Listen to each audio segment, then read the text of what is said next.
The modern left didn't appear out of nowhere.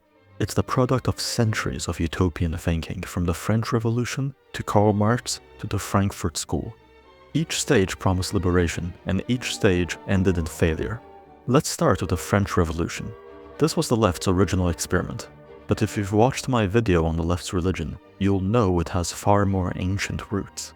Its leaders promised liberty, equality, and brotherhood, but what they delivered was the guillotine, the terror, and a total war against tradition itself. Churches were burned, priests executed, families destroyed. The revolution devoured its own children, leaving behind chaos and blood. But the idea of tearing down the old to build a new world survived. Enter Karl Marx in the 19th century. Marx reimagined the left as a scientific project. To him, history was nothing but class struggle.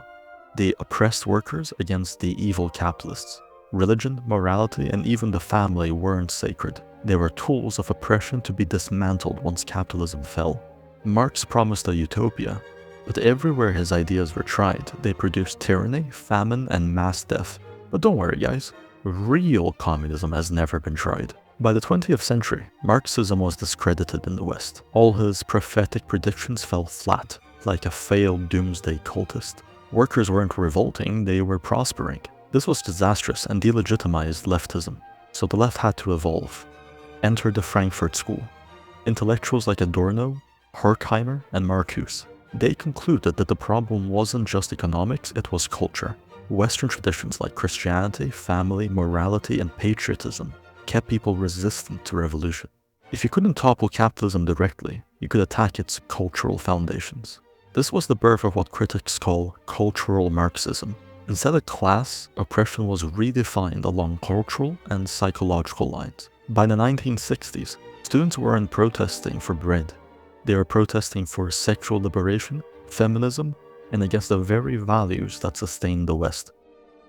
Marcuse even argued for repressive tolerance, that free speech should only be granted to the left, while their opponents deserve to be silenced. Modern-day cancel culture. And that brings us to today. The modern left has become a religion of progress, where every tradition is suspect and every value is up for destruction. But here's the problem. If your ideology is built only on tearing down, you eventually start tearing down yourself. That's why the left is plagued by purity spirals, endless witch hunts for wrongthink, even among their own. That's why yesterday's heroes of progress are today's villains, cancelled for failing to keep up with the latest dogma. This is how the left lost its mind. From Marx to the modern campus, every step has been a retreat from reality, from faith, family, and community, into an abstract obsession with dismantling whatever came before. The French Revolution ended with the guillotine. Marxism ended with gulags. And today's left, it successfully deconstructed itself. If you've watched my video on the coming right-wing revolution, you'll know that the left is ending due to its own actions. It doesn't have the birth rates, the legitimacy, or the human capital to maintain itself. The only question is, how many of us will they drag down with them?